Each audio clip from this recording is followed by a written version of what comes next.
Many of you have requested me to talk about the procedures in construction, and I love the idea because I want to share more about my experience in the construction of both small and large scale buildings.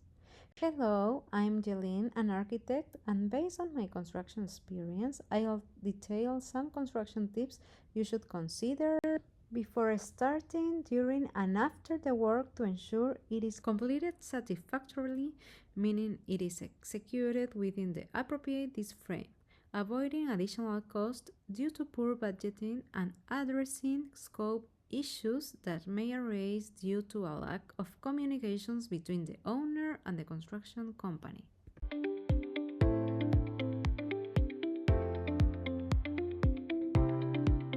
Most importantly, it's crucial to respect the project plans delivered by the designers and approved by the district's regulatory body.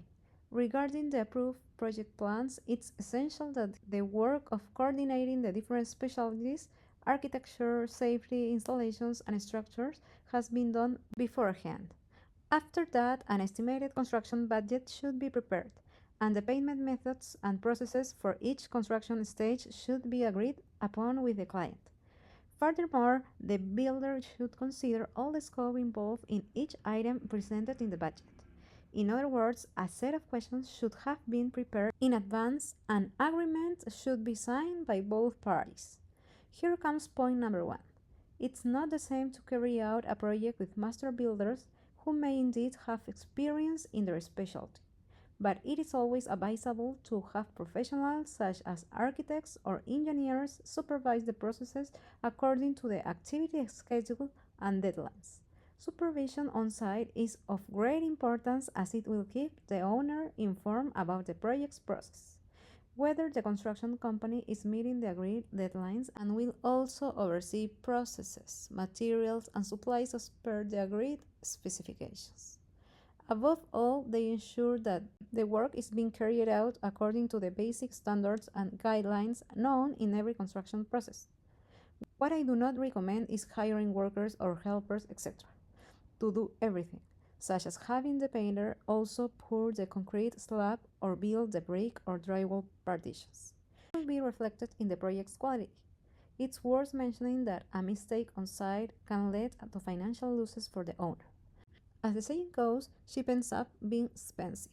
It's important to highlight that when you have a supervisor, a professional in charge of the workers, that person will manage everything and solve any problem that arises on site. Their job will also involve control or even having additional people help with supervision, ensuring that the materials and supplies used are the ones approved and required for the project. Finally, it is extremely important that the builder provides warranties for the work and in turn takes care of after-sales issues. This means that any defect and arise after the delivery of the project must be addressed by the professionals and they must fix them until the owner is fully satisfied. I couldn't leave out the following points. With the project budget, you can have a macro idea of the total investment in the project. It is crucial that the items to be executed are clarified from the beginning by both parties in order to avoid additional costs in the future. One of the most common mistakes happen when you don't correctly demarcate your land and fail to properly define the levels that the construction will have. By demarcating your land, I mean knowing exactly where it starts and ends without encroaching on the neighbor's area. In this demarcation, it is important to consider the construction joint between both lands. Another common mistake is not establishing the correct level points. This means in relation to the exterior, such as pedestrian or parking access, to avoid abrupt changes in level. Or if you are going to have a step, that step's height should match the sidewalk level. It could be the 10 centimeters, 15 centimeters, or more depending on the steps. Why is it important to define the levels? Because in addition to determining how the house will be laid out, it will give you the actual heights according to the construction plan, and it's crucial that they are respected. Another serious mistake would be not having a structural calculation. This is what guides us and tells us what needs to be done so that the loads on the slabs are in accordance with the load capacity indicated by the structural engineer. The loads must neither be overestimated nor below the indicated load range. Regarding the workers or foremen, they have a lot of experience and have built many times, perhaps even more than a professional. They already know about foundations, assembling slabs, and everything else. In many cases, they might suggest one thing or another based on their experience. However, just because they have experience in one area doesn't mean they should be entrusted with the task. There are technical details that only a structural engineer knows and can calculate correctly. Therefore, it is essential to follow the professional calculation exactly for everything to work properly. Don't be tempted by the fact that something might be cheaper or that a friend who built a house knows how to do it. Every project is unique and different, even if they belong to the same category, such as residential, office, or hospital project. Each one is completely different and requires specific structural calculations which must be respected to avoid future problems. Another recommendation would be to present a construction schedule that breaks down the stages in order, so as to monitor the execution deadlines. As everyone knows, any delay results in a financial loss to the owner.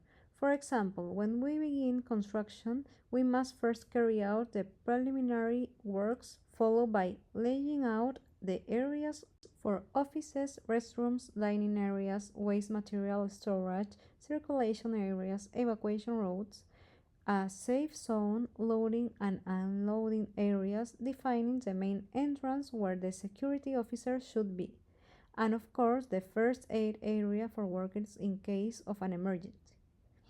We should have already demarcated the land, fencing it off with a metal fence. Before starting the construction, you should be clear about the preliminary works.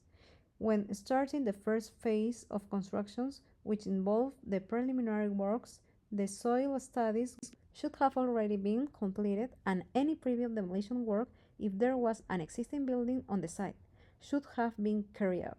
The land should also be sectorized and delimited according to the areas it will house. The next phase would be excavation and foundation work, which should be reflected in the construction schedule provided to the client. This will also help define the budget required for each phase. The construction schedule should also outline the phases to be carried out as well as the following ones, allowing time and resource allocation for each phase to be monitored. Additionally, the builder should present weekly progress reports on completed tasks, and only the executed task will be valued. It is very important to create a list from the beginning of finishes or materials that need to be imported to ensure they arrive on time and avoid delays in the phases as outlined in the schedule presented to the client. As always, don't forget to like this video, and if you like to continue watching more content like this, subscribe to my channel. Stay tuned, bye!